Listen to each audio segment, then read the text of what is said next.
Olá, muito bom dia a todos os irmãos, sejam todos bem-vindos.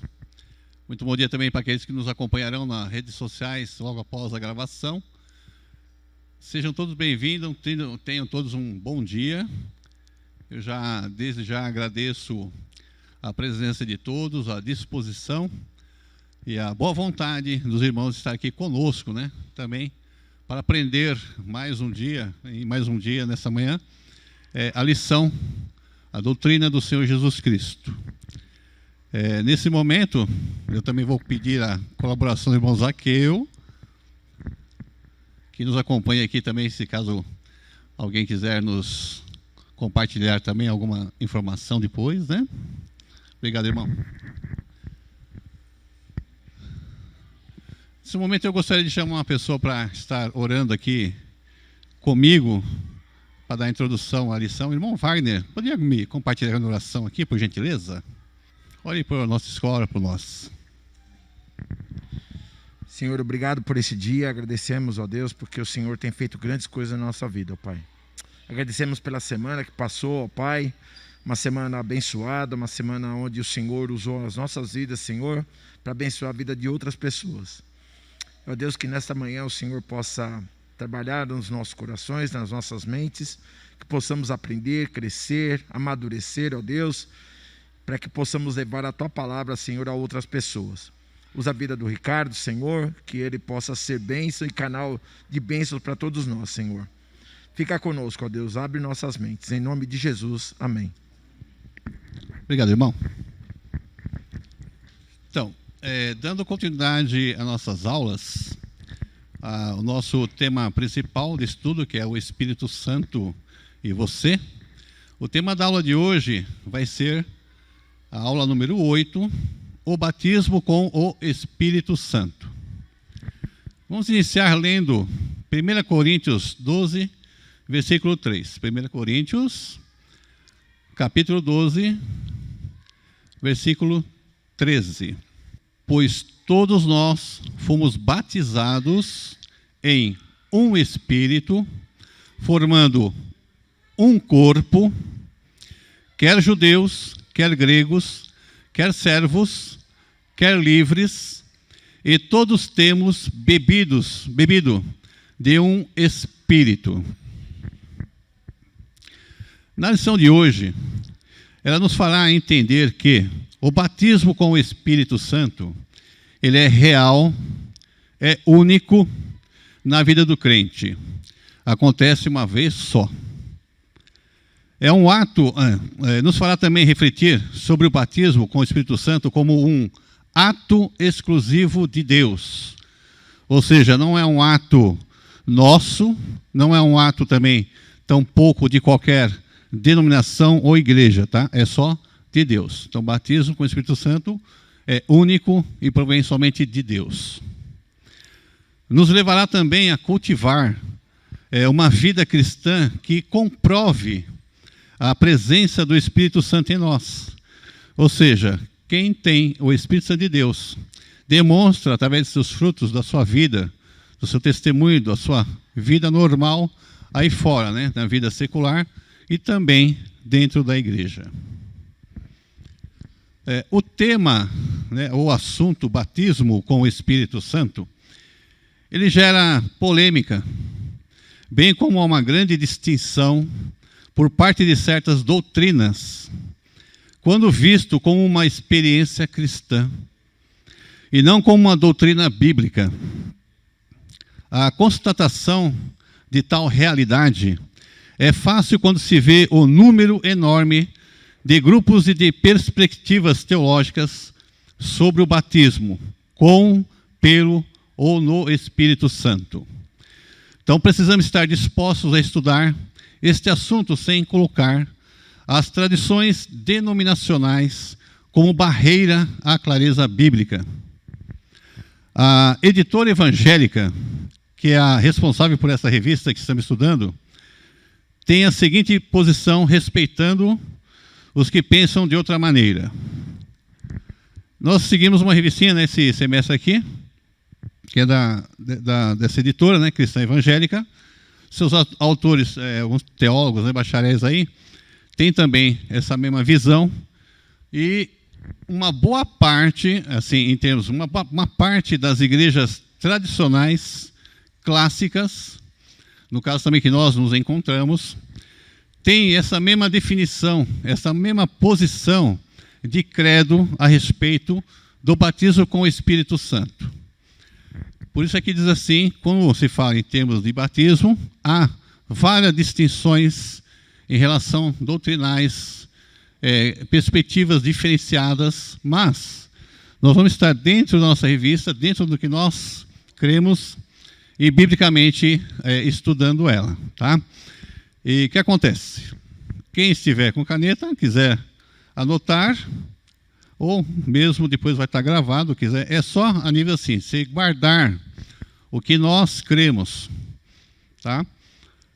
Então, o credo, que é adotado não só pela revista, pessoal da revista, e assim como nós, as igrejas clássicas e tradicionais, nós temos essa posição de credo a respeito do batismo com o Espírito Santo.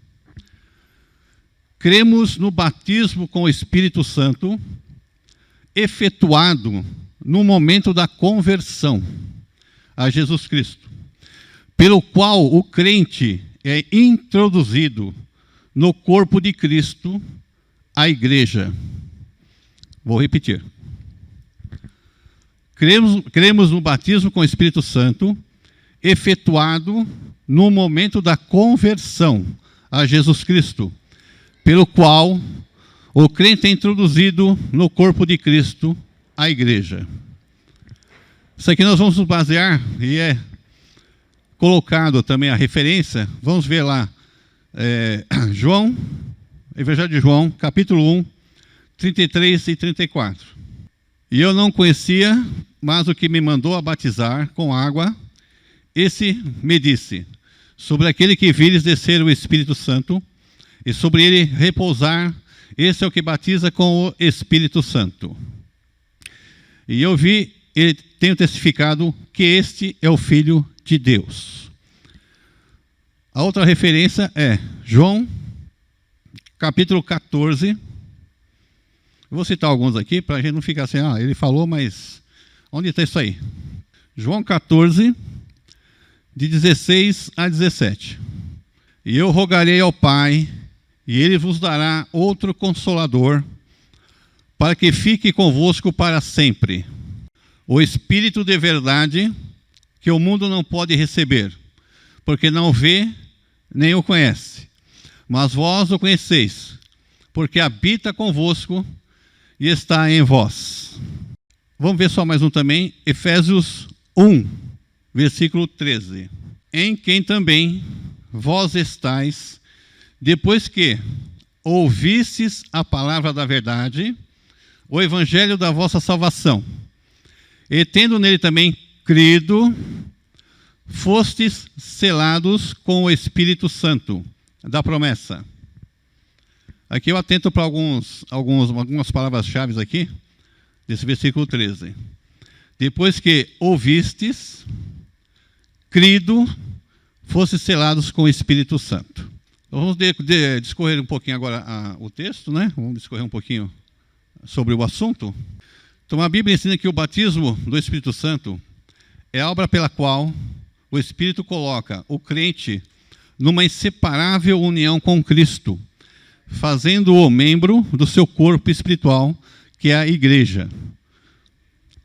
Vamos também trabalhar com o versículo. A gente já vimos lá no 1 Coríntios 12, né, de 12 a 13 em cima, né? Portanto, nós fomos batizados em um Espírito, formando um corpo, quer judeus, quer gregos, quer servos, quer livres, e temos todos bebido de um Espírito, né? Vamos ver também 1 Coríntios 12, o 20. 1 Coríntios 12, 20. Nós vamos trabalhar um pouquinho a Bíblia.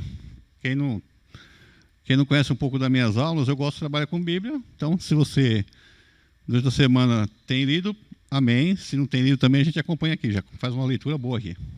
Agora, pois, há muitos membros, mas um corpo. Então, o que eu falei, a partir do momento que você crê em Cristo, é selado com o Espírito Santo, você passa a ser membro do corpo de Cristo. Cristo a cabeça e nós somos membros do corpo de Cristo. Nós vimos nas aulas anteriores que os profetas, né, que a gente já estudou já até comigo mesmo, as anterior, que os profetas eles já haviam profetizado, né, falado a respeito da vida do Messias, né, que ele viria.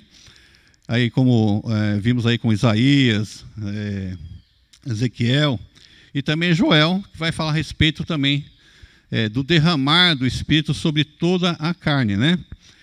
E isto se concretizou no dia de Pentecoste. Está lá em Atos 2, 14 a 20, né?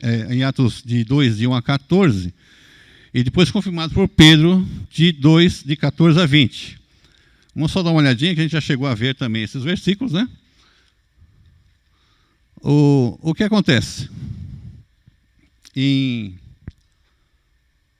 Atos dos Apóstolos, em Pentecoste, quando se fala em Pentecoste, a gente tem uma referência assim, Pentecoste, Pente 50 e tal. A gente tem que entender um pouquinho que por que Joel profetizou lá que derramaria do Espírito, né, do Santo, né? Deus derramaria do seu Espírito sobre toda a carne. Depois aconteceu em Pentecoste, nesse momento de Pentecoste, e depois foi confirmado também por Pedro, quando ele fala a respeito, o discurso sobre a respeito do que estava acontecendo ali. Pentecoste por quê? A gente vê, como nós lemos aqui, que o Espírito Santo o batismo é uma coisa única. Acontece uma vez só, não tem como se repetir. E todos os fatos que aconteceram na palavra de Deus não se repetem da mesma forma que aconteceu o quê? O fato único que foi o quê? O nascimento de Jesus é único, não vai nascer mais, já nasceu, fez a parte dele em relação até chegar à crucificação. Outro ato único, a crucificação, foi único, não haverá mais crucificação. Depois, o outro ato único, qual foi? A ressurreição. Ato único também, não haverá mais ressurreição. Depois, o outro ato único, a ascensão de Cristo, subindo aos céus. Depois, esse ato único que vai acontecer em Pentecoste. E vai ser o penúltimo ato de Cristo. Porque qual será o último ato de Cristo? Quem é que lembra? O último ato que vai acontecer. Se aconteceu Pentecoste, a descida do Espírito Santo. Qual será agora o próximo ato de Jesus Cristo para nós? Isto. Então, Pentecoste foi o penúltimo ato de Cristo sobre a terra, já para deixar o seu legado, a igreja. Por que um ato único?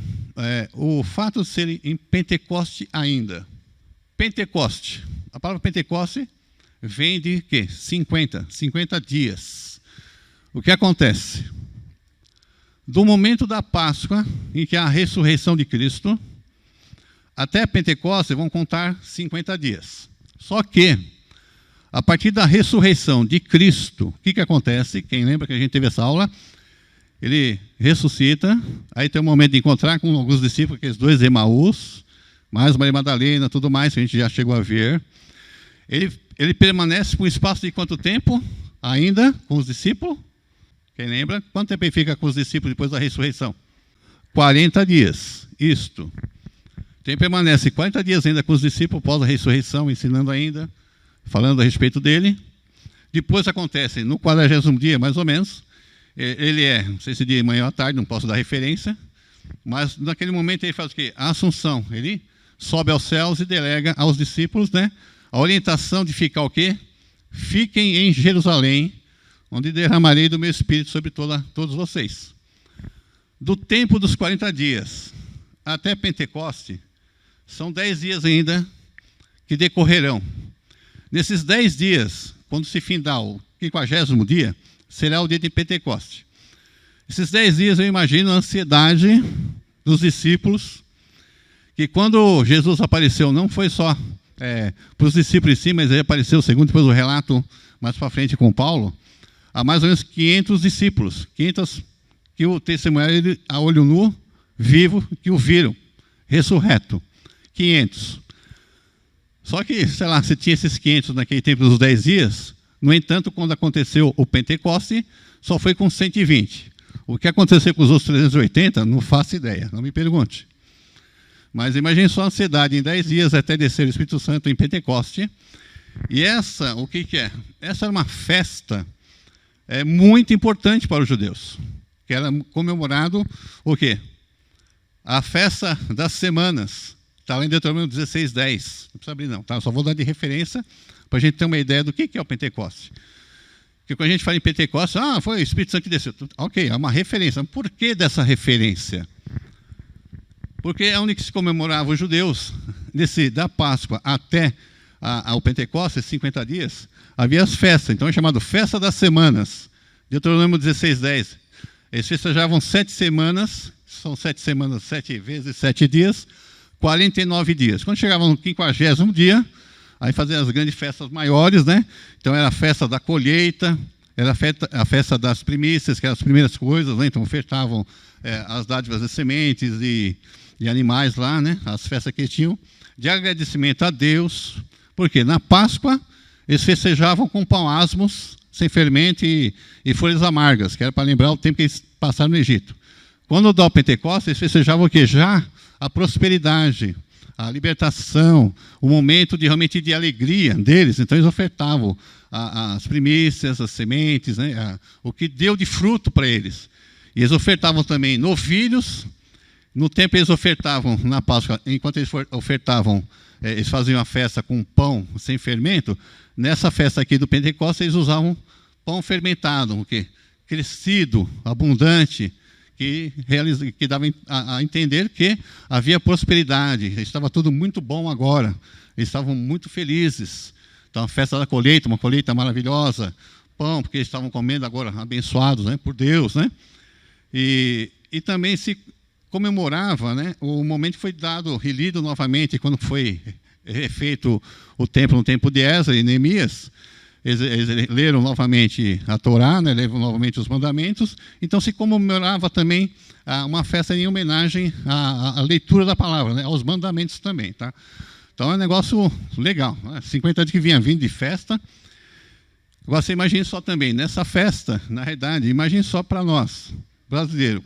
Eu vou fazer um comparativo, tá? Mas é só em quantitativo, tá bom?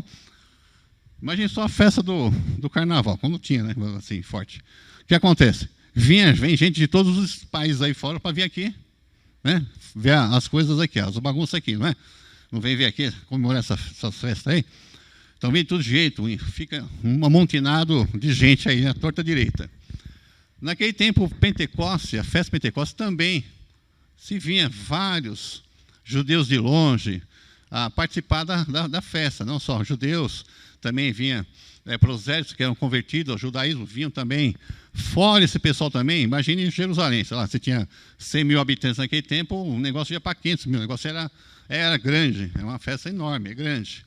Então, além dos judeus em si mesmo, também tinham povos diferentes, os gentios, que faziam seus comércios ali também, né? Então, era muita gente, tá? E era o quê? Uma festa de todos, sabiam daquela festa. Então, nada melhor que um dia especial para ser bem gravado, bem marcado na vida do judeu, que foi o Pentecostes, a descida do Espírito Santo. Então, o quê? É um evento único, ele não se repete mais. Só foi para aquele momento, no tempo dos apóstolos, para que houvesse uma marcação. A partir desse período para cá, não teria mais necessidade que, no tempo dos apóstolos, ainda, eles estavam pelo velho mandamento, pela velha aliança. Eles ainda recebiam o Espírito de Deus, apesar de Jesus estava com ele, mas recebiam aquele momento só de poder, no momento ali que Jesus fala para ele, vai lá, expulsa o demônio, vai aqui ou ali. Quando ele delegou aos 70 discípulos para ir de 2 em 2, então ele estava delegando poder, né, para esse pessoal. Então existia ainda o quê? A velha aliança. A partir do momento, com os apóstolos mesmo, de Pentecostes para cá, é um novo período, onde há a liberdade, onde foi a liberação universal do Espírito Santo a toda a carne, conforme Joel descreveu. Nós vamos ver aqui alguns casos que tem de exceções.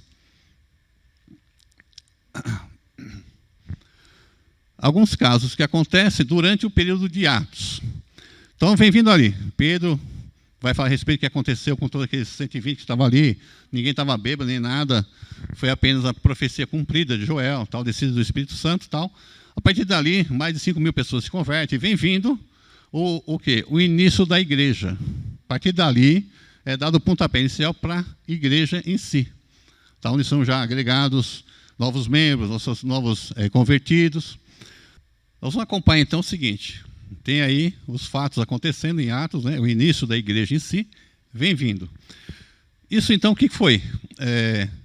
Foi as profecias feitas ali por João Batista, né, também, além dos profetas anteriores. João Batista também, como a gente viu nos relatos aí, né, de que profetizou que Jesus viria e batizaria com o Espírito Santo. Então, João Batista já está falando o seguinte, olha, eu estou batizando com água, mas vai vir aquele que vai batizar com o Espírito Santo, no qual não posso ter, né, sou digno de desatar as alparcas e as sandálias. Ele vos batizará com o Espírito Santo. Então ele está dizendo o seguinte, ó, vai vir, que ainda não tinha, Jesus não tinha chegado até ele ainda, vai vir. Depois ele vem, Jesus vem. E aí vai falar, olha, isso aí é o Cordeiro que tira o pecado do mundo e batiza com o Espírito Santo. Então ele fala para os discípulos dele, ó, virá aquele. Aí Jesus, quando vem lá, que é batizado por ele, fala, olha, esse é o Cordeiro. O que acontece? Ele está falando de um fato futuro. E depois já acontece quando Jesus já está vindo até ele. Nós também temos o quê? A partir do momento em que acontece o Pentecoste, já o Espírito Santo já está atuando já. A partir dali já começa a atuar em todos. Então a gente vê, por exemplo, em Atos 11, 15 a 17. Vamos abrir Atos 11, 15 a 17? Então o batismo do Espírito Santo está como cumprimento das promessas de João Batista e de Jesus, né? João Batista falou que iria vir, aquele que batizaria com o Espírito Santo, Jesus vem, e depois Jesus, como a gente leu, já fala assim, ó, vocês fiquem em Jerusalém sendo batizados com o Espírito Santo, né? Vou derramar sobre vocês o Espírito Santo. Então, agora já está se cumprindo a promessa.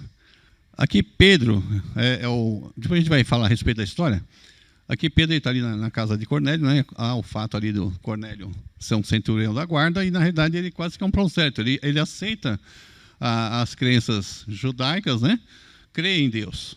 Ele faz as suas orações. E ela é respondida de certa forma, como Pedro a gente vê que aparece o lençol lá cheio de bicho que ele não comia, papapá. O pessoal sabe da história, né? Já ouviu?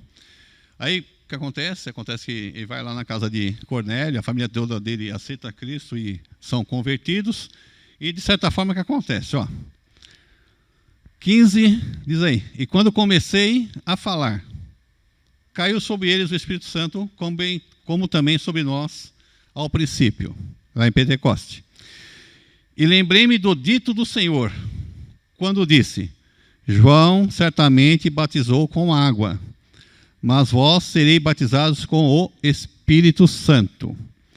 Portanto, se Deus lhes deu o mesmo dom que a nós, quando havemos crido no Senhor Jesus Cristo, quem era eu então?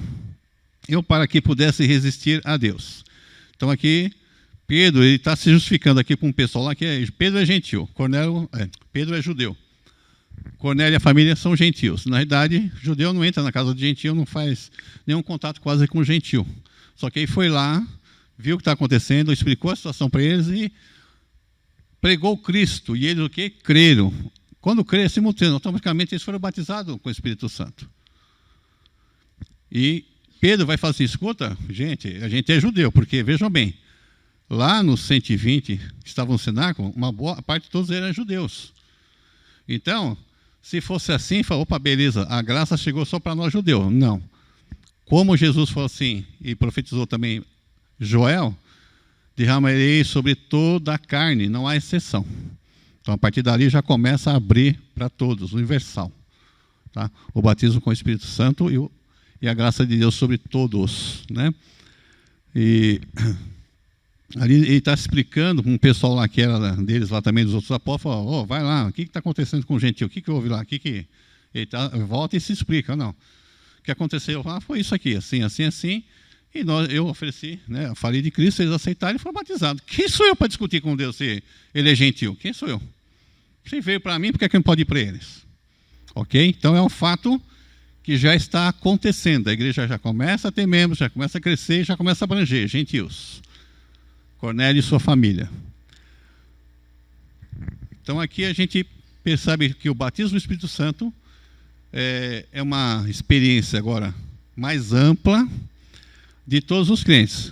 Começou com os judeus ali, no Pentecoste, e já começou a atingir os gentios. Pedro já começa a pregar os gentios, então vindo já o pessoal gentil.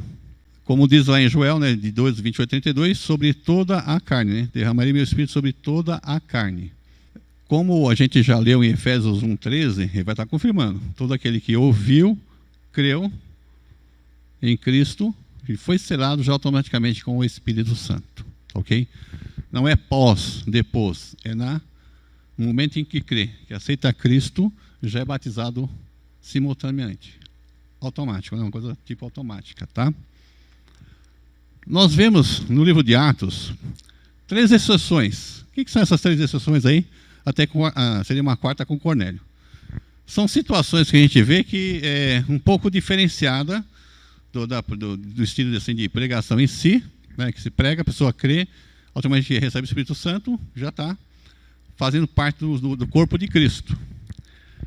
Nós temos 3 situações aqui que eu vou passar para vocês. Lembrando que o livro de Atos dos Apóstolos é um livro histórico.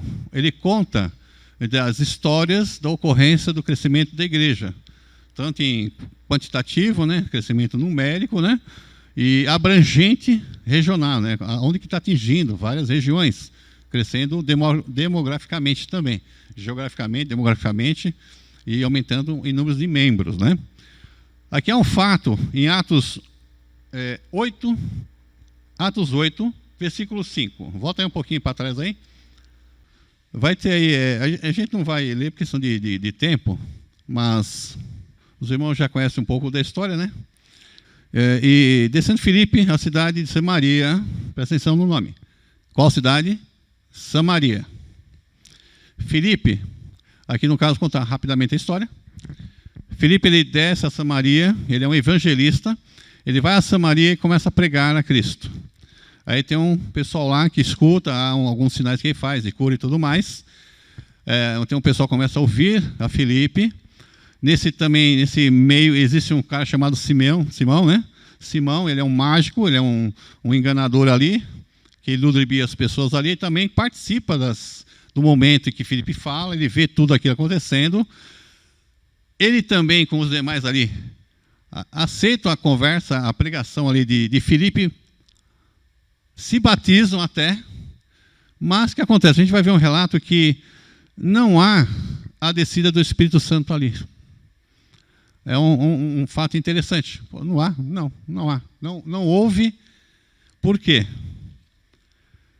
No decorrer da leitura, nós vamos perceber, aí no versículo 17, depois eu vou entrar nele.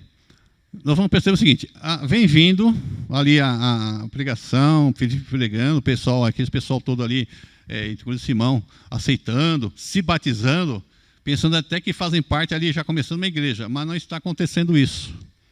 Por quê? A gente vai perceber que Pedro e Silas ficam sabendo a respeito disso e vão para lá. Vamos saber o que está acontecendo ali. Quando chegar lá, ele vai lá e Pedro vê aquele pessoal todo, aí o que acontece no versículo 17, Pedro e João, não Silas, né? Aí volta no 14. Os apóstolos, pois que estavam em Jerusalém, ouvindo que Samaria recebera a palavra de Deus, enviaram para lá Pedro e João, os quais, tendo descido, oraram por eles para que recebessem o Espírito Santo, porque sobre nenhum deles tinha descido o Espírito Santo, né? Somente oraram, né, e puseram as mãos em nome de Jesus Cristo. Aí então Pedro e João impõem a mão neles e recebem o Espírito Santo. Só que tem esse Simão aqui. Esse Simão aqui ele já é uma pessoa diferente. Você não sabe qual é a intenção dele, mas a intenção está quase que clara. Ele está ali, não é interesse de Jesus, ele está vendo o que ele pode ver o que ele pode ganhar com isso. Então ali naquele momento ele fala para Pedro, me dá um pouco desse poder, desse espírito aí para mim sair vendendo, sei lá, negociando, ou pondo a mão no pessoal. E Pedro vai chamar a atenção dele. Você guarda o seu dinheiro para você, indiretamente está dizendo assim, pega o seu dinheiro e vai para o inferno com você e seu dinheiro. Isso aqui o Espírito de Deus não, o Espírito Santo não se vende. Não é assim, e você não tem parte conosco, né? O que acontece aqui? Nós percebemos que alguns estudiosos percebem o seguinte, que possivelmente não houve a descida do Espírito Santo no momento da conversão a Cristo aqui, porque talvez, como Filipe era um evangelista e não apóstolo direto, e judeu não se bicavam com samaritanos, não tinha nada de legal entre judeus e samaritanos, como a gente vê nos estudos anteriores, né? O que acontece? Foi necessário descer Paulo e João para batizar, para impor as mãos e descer o Espírito Santo. É um momento específico. Por quê? Possivelmente alguns estudiosos, tá, pensam da seguinte maneira, que como Filipe era um evangelista, quando aquele pessoal de Samaria se converteram e fosse fazer parte da igreja, os judeus convertidos não iriam aceitar, do tipo, iriam menosprezar por serem samaritanos, como já tinha os problemas e brigas antigas. Então o que aconteceu? Foi necessário descer o apóstolo Pedro, o apóstolo João, para quem pusesse as mãos, então agora não, eles são reconhecidos como membros da igreja, irmãos em Cristo, porque nós estamos aqui com eles aqui, vimos, impomos a mão e nós vimos o Espírito trabalhar na vida deles. Somente isso. Então é um caso, um deles, a gente vê, o que aconteceu. Nos 28 capítulos de Atos, tem várias outras conversões que não tem nada, é uma conversão automática. Olha, aceitaram a Cristo e se converteram, receberam o Espírito Santo, tudo bem. São colocados aqui porque a partir daqui, não só daqui, né, de alguns pontos, se formam várias outras ideias e doutrinas. Vamos entrar agora aqui mais num caso de exceção. Então, vocês entenderam. Samaria, houve a conversão, teve aquele problema com Simão, foi necessário descer Paulo e João para que confirmasse a descida do Espírito Santo a eles e fossem aceitos até pelos judeus, uma questão assim, até ao entender que fosse até as rinchas antigas, para que não menosprezassem os irmãos samaritanos. Porque depois a gente vai ver lá para frente que tem aquelas briguinhas de viúva. Lembra? As viúvas gregas recebem menos que as viúvas dos judeus. Já tem aqui umas briguinhas lá na frente que a gente vai ver depois, no futuro próximo daí, né? Nós temos mais uma exceção, que é de Paulo. Abram aí novamente, fica aí mesmo e abre aí Atos 9:3. Nós também conhecemos a história da conversão de Paulo, né? De Saulo em judeu, né? Em judeu a Saulo e romano Paulo, né? Um nome distintos aí, mas conhecemos como Paulo mesmo. Atos 9:3. Aqui diz lá: e indo no caminho aconteceu que chegando perto de Damasco, subitamente o cercou um resplendor de luz do céu. Um resplendor de luz do céu, aí aparece Jesus, fala para ele e tal, salve para quem persegue. E depois nós temos aí o Atos 9, continua no 17.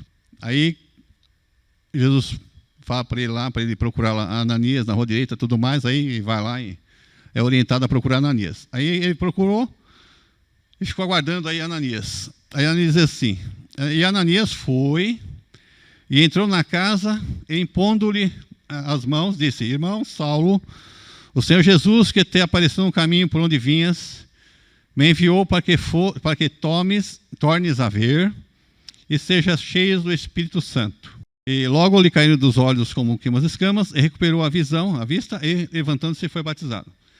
Aqui é que também acontece algumas divergências doutrinárias e alguns batem em cima de uma tecla que houve ele foi batizado 2 vezes. Foi no momento que ele encontrou com Jesus, foi um batismo que ele teve ali. Depois, quando ele encontrou com Ananias, que foi cheio do Espírito Santo, outro segundo ali. Inferências à parte, o ensinamento à parte, que eu entendo aqui é que, no momento, o primeiro foi o encontro. E a luz que foi lá foi somente sei lá para os demais estavam juntos, não estarem presentes, e ele falar em particular para Paulo. Isso alguns entendem assim também. E realmente, quando acontece o batismo do Espírito Santo em Ananias, quando ele fica aqui cheio do Espírito, é no momento em que Ananias, possivelmente, aqui a gente vê a narrativa rápida, né? Mas possivelmente deve ter ficado um pouco e conversado. Olha, esse Jesus que apareceu, aquele que você está perseguindo, ele é o Cristo, deve ter evangelizado. No momento, Paulo aceitou, automaticamente creu, né? Que já creu no momento, que falou: Senhor, quem és, né? Na realidade, ele ali mesmo, ele reconheceu até, mas Não tinha nada ainda de aceitado nem nada. Possivelmente Ananias aqui pode ter o orientado, e depois ele, na realidade, recebeu o Espírito quando ele creu, nesse momento aqui. Tá? Então, há algumas divergências quando se pega o texto e se lê muito rápido, e se colocado de uma certa maneira ao ponto de vista, precisa assim, ao ponto de vista de experiência própria, de entendimento próprio, você cria uma doutrina, um ensino. E o livro de Atos não é um livro de doutrina. Ele é um livro de ações, de histórico, de crescimento da igreja. E não pode ser colocado como uma doutrina. Aqui a gente vai ler um fato narrado. Mas não podemos se basear e pegar aqui como um estudo específico. Não, vai ser isso aqui, ó, vou tirar isso daqui do texto inteiro e vou trabalhar em cima disso daqui. Que depois você tem mais 17, mais 11 capítulos que houve várias conversões e não houve nada disso aqui também. Tá, ok? Então, algumas exceções. A primeira lá com os samaritanos, né, que tinha que ter os apóstolos para poder orientá-los e eles serem reconhecidos pelos próprios judeus. Essa aqui, de Saulo, que é o quê? Ele foi batizado no momento que Ananias o evangelizou e conversou com ele. Ok? Temos mais uma exceção também aqui. Nesse caso aqui, é o próprio Paulo que vai estar... ele se converte, a história dele se converte. Temos aí um tempo aí de uns 3 anos, parece que ele ficou na Arábia, né? Depois ele retorna, aí começa a pregação, começa a pregar o Evangelho, começa a pregar Cristo, e começa a desenvolver as suas viagens missionárias, né? Vai uma vez com Barnabé, vai outra vez com outros aí, né? Ele começa a viajar, né? Fazer viagens missionárias, fundando novas igrejas, né? E o que acontece? Quando, desse momento que ele vai fazer as viagens, numa terceira viagem, ele vai até Éfeso. Ele vai até a cidade de Éfeso. Nessa terceira viagem, por baixo, aí a gente conta mais ou menos uns 9 anos depois. Isso é um cálculo que eu fiz rápido aqui, vamos dizer assim. Uns 9 anos depois que já aconteceu o Pentecoste. Porque quando você lê o livro de Atos, não, quando você vira a página, não está assim, olha, virei, é o dia seguinte, virei, é o dia seguinte. Não. De um capítulo para o outro passa-se anos. 2, 3 anos. Você para um versículo aqui, quando você vai voltar a outro versículo, já é anos que se passaram. É que a narrativa tem que ser rápida, né? Porque foi colocado para nós entendermos um pouquinho do crescimento da igreja. O que acontece? Paulo, ele vai em Éfeso. Nesse momento que ele chega em Éfeso, ele vai entender o seguinte: ele está em Éfeso, de repente ele ouve falar que tem discípulos em Éfeso. Discípulos? Isso está lá, continuando aí, Atos 19, de 1 a 7. Faltou meu pontinho aqui, desculpa, irmãos. É de Atos de 1 a 7. Vai trazer a narrativa que Paulo, né, ele está chegando ali em Éfeso, de repente eu ouvi falar em discípulos. Mas discípulos? Aqui em Éfeso, estou chegando aqui agora, discípulo de quem? Né? Então vamos dar uma linha rapidinha. E sucedeu que, enquanto Paulo estava em Corinto, Paulo, tendo passado por todas as regiões superiores, chegou a Éfeso, e achando ali alguns discípulos, disse-lhe: recebesse vós já o Espírito Santo quando crestes? Eles disseram: nós nem ainda ouvimos que haja Espírito Santo. Perguntou eles então: em quem sois batizados então? E eles disseram: no batismo de João. Aí ele continua, Paulo diz: certamente João batizou com o batismo do arrependimento, dizendo ao povo que cresce no que após ele havia de vir, isto é, em Jesus Cristo. E os que ouviram foram batizados em nome do Senhor Jesus Cristo. Até aqui. O que acontece? Paulo chegando lá, ele ouve falar, tem discípulo em Éfeso. Fala, discípulo. Aí vai perguntar: escuta, vocês são discípulos de quem? Eram mais ou menos 12 pessoas. Nós somos discípulos de João Batista. Aí ele, de João Batista, e vocês receberam o Espírito Santo? Hã? Que Espírito Santo? Vocês não foram ensinados sobre Jesus Cristo? Por quê? Você vê que, ao passar de tantos anos, ainda João Batista tinha seus seguidores ainda, né? Que estiveram lá, ou ouviram falar que ele batizava com água, o batismo do arrependimento lá no Jordão. E esses eram seguidores deles, ainda permaneciam no ensino de João Batista. tão bons discípulos que, na verdade, eu acho que eles não perceberam quando o João deve ter dito para eles assim: e após mim virá aquele que vos batizará com o Espírito Santo. Talvez não prestaram atenção em alguma pregação que João deve ter feito. Ou, com o passar dos anos, também só ficaram com aquilo na cabeça. É a pregação e batismo de arrependimento de João Batista. Notem aí no versículo 2, novamente, perguntaram: vocês receberam? Não. Vocês creem em Cristo? Então agora... Aí Paulo explica que eles tinham que crer em Jesus Cristo e serem batizados. Nós cremos então em Jesus Cristo. Tá, então tá bom. Então receba o Espírito Santo. Por quê? No versículo 2, confirmando tudo aquilo que a gente tem falado no início. Primeiro, crer. Automaticamente você já é batizado pelo Espírito Santo. Então disse: recebeis já vós o Espírito Santo quando crestes. Então, se ninguém falou de Jesus, como é que eles vão crer e como é que vão receber o Espírito? Não tem como. É no momento em que se prega a Cristo, a pessoa recebe a Cristo, aceita a Cristo, ele já é automaticamente, simultaneamente, batizado com o Espírito Santo. Porque não é quase viável uma pessoa que não tem o Espírito crer em Cristo e fazer muitas coisas. Ele pode ser um convencido, mas não um convertido. Isso é um assunto depois mais para frente aí, sobre pessoas que estão na igreja, que às vezes você percebe que parece que não tem o Espírito de Deus. Você pode estar convencido, participa, mas não há crescimento, não há força, não demonstra. Tá, mas isso é um assunto para outra aula. Então, esse é o versículo-chave. Vocês receberam, vocês creram? Sempre a gente vai estar lembrando lá de Efésios 1:13. Crer em Cristo já é batizado e selado com o Espírito Santo. Ok?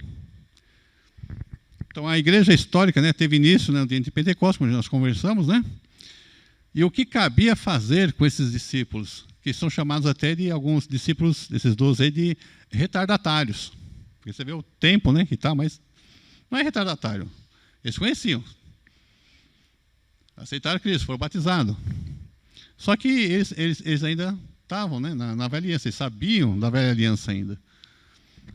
E foram batizados, e tanto eles agora, nós temos aí o Cornélio com a família, gentios. Samaritanos que não se bicavam com os judeus também se convertem. Outro detalhe do samaritano. Lembram quando Jesus falou assim: ser-me-ei testemunhas, tanto em Jerusalém, Judeia, Samaria. Olha só, Jesus já disse, deu até o nome. Samaria também vai entrar, é para entrar Samaria, tá? Eu quero samaritano comigo aqui. E até os confins da terra, abrindo para todos nós demais aí também. Então, o que acontece? Nós agora, fazendo parte do corpo de Cristo.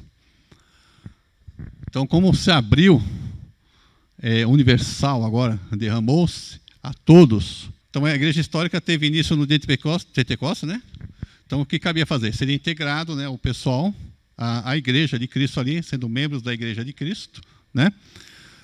Todos agora fazem parte, gentios, judeus, gentios, samaritanos, nós agora, o prosélitos, que seriam os gentios convertidos também, enganjando todo mundo agora, todos fazem parte. Por quê?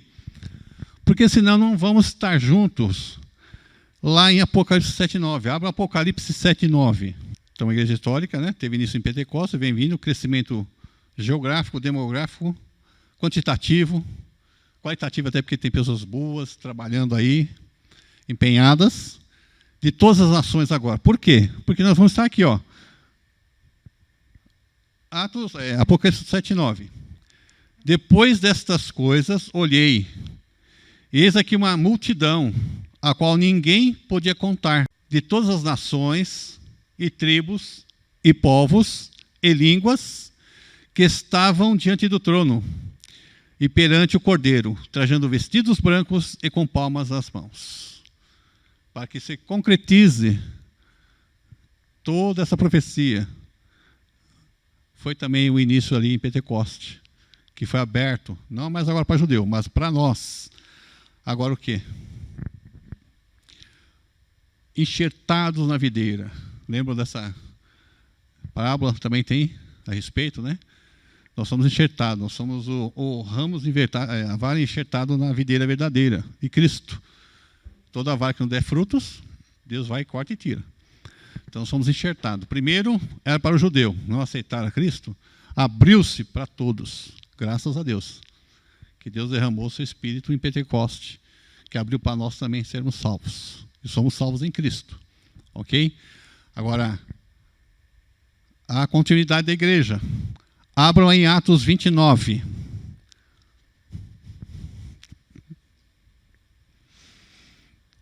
Não abram nada, não tem Atos 29, irmãos. É uma pegadinha, é uma brincadeirinha.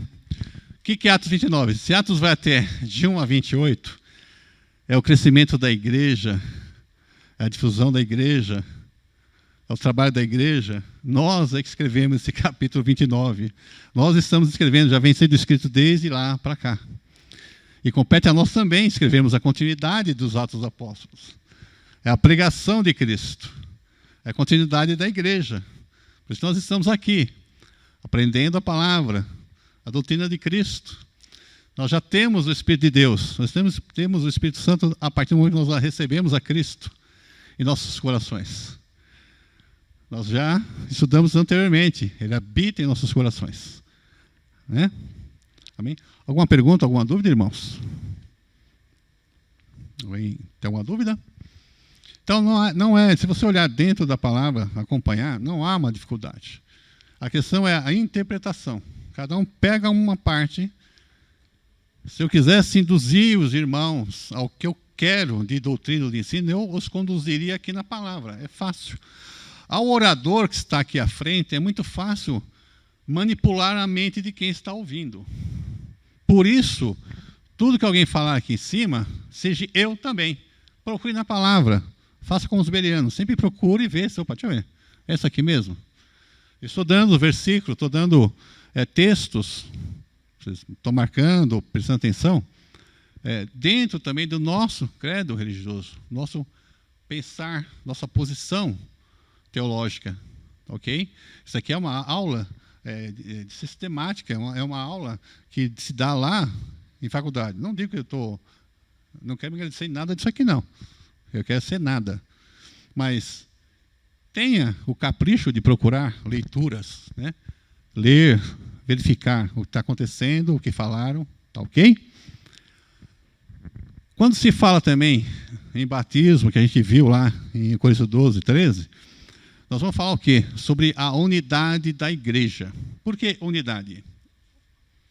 Está já se dizendo um corpo. Né? Abram aí Efésios 4, de 4 a 6. Vamos lá. Aqui o tema mesmo já está falando sobre a unidade da fé. A unidade, que é a unidade? Uma coisa única. Embora muitos, mas um só. 4. Há um só corpo, um só Espírito, como também fossem chamados em uma só esperança da vossa vocação. Um só Senhor, uma só fé, um só batismo. Um só Deus e Pai de todos, o qual é sobre todos e por todos e em todos. Então, quando se refere à unidade da fé, unidade da igreja, é um só corpo, o cabeça Cristo, um só corpo com vários membros, cada um em sua função específica, né? E através dessa unidade de corpo, o nivelamento que é feito, que promove a unidade do corpo, Paulo diz, como nós já lemos, pois em um só Espírito, todos nós fomos batizados. Então, um só batismo que nós cremos, um só corpo que é a igreja, um só cabeça que é Cristo, um só Deus. Ok? Vamos estar chegando à conclusão. Então, pelo batismo do Espírito, os crentes são unidos no corpo de Cristo. Nós já vimos 1 Coríntios 12, 13, Gálatas 3, 7, Romanos 6, 14, Efésios, que nós lemos por último aqui, 4, de 4 a 6. Um só corpo, unidade só. Todo o verdadeiro crente é batizado com o Espírito Santo. Como nós vimos também, reforçando 1 Coríntios 12, de 12 a 13. Todo crente em Cristo é batizado automaticamente, simultaneamente em Cristo, no momento em que ele aceita Cristo. Não há tempo de dizer, não, você aceitou a Cristo, você espera mais uma semana, 2, 3, 1 ano, 40 dias, 5 anos para você ser batizado. Não. Ele é automático. Do contrário, você não terá condições de entender espiritualmente as coisas espirituais de Deus. A palavra dele, o projeto de salvação. Se o Espírito de Deus não estiver em você, você não terá compreensão de algumas coisas de Deus. Tá? Você será um crente quase que carnal. Não terá nada de Espírito dentro de você. E essa aula a respeito de nós temos o Espírito de Deus. Só que também nós temos o quê? Um problema que é chamado a briga da carne com o Espírito.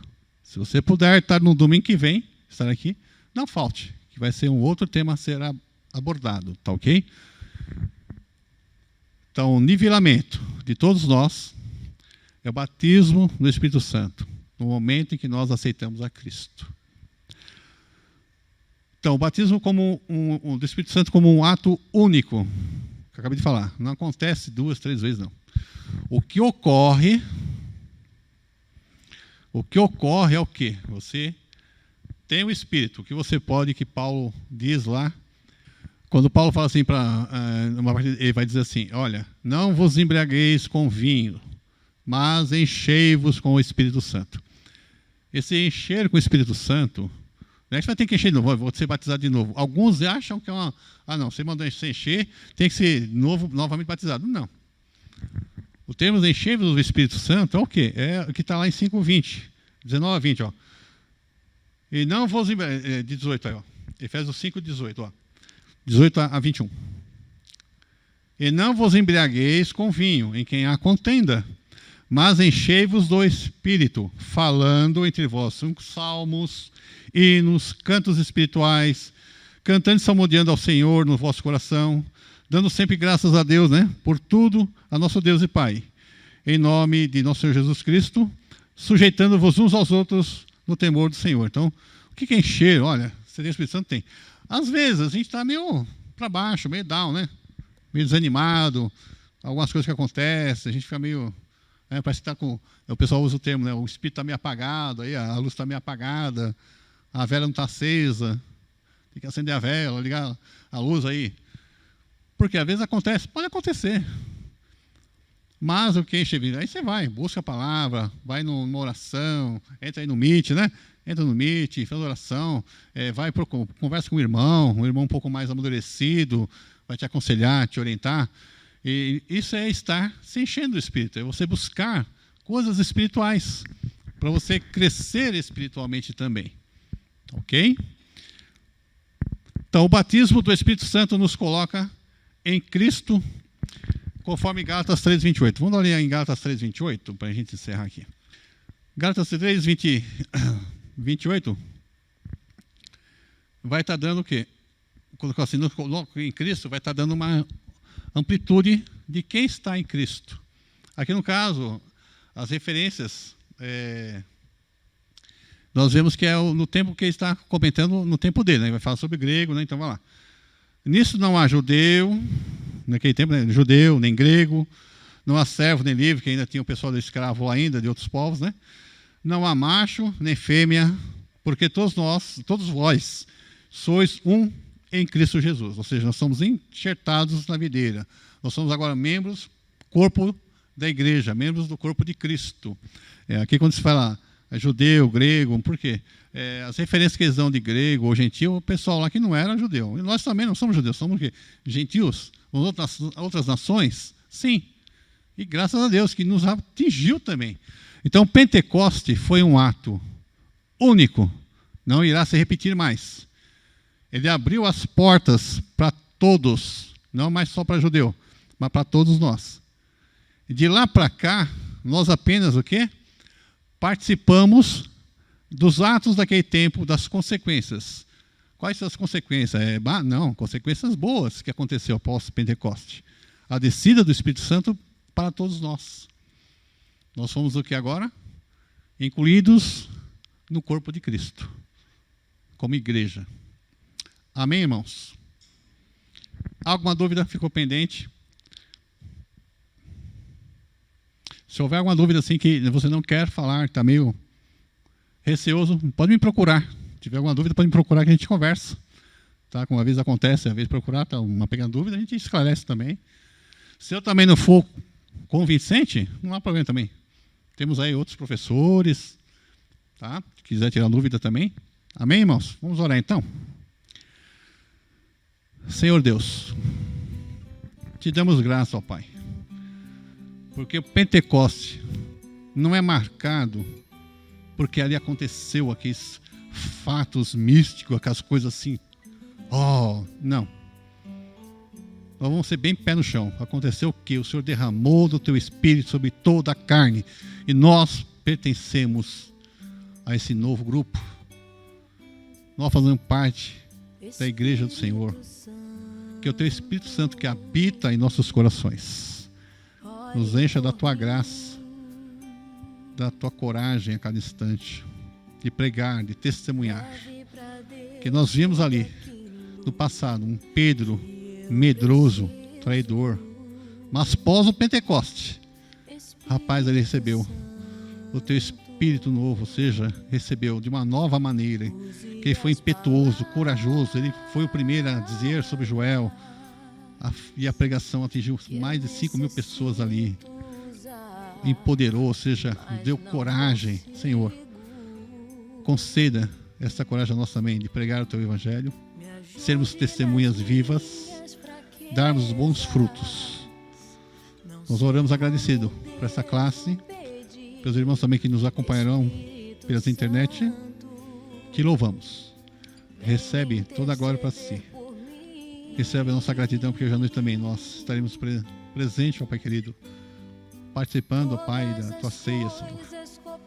Nos concede a tua graça. Oramos em nome de Jesus. Amém.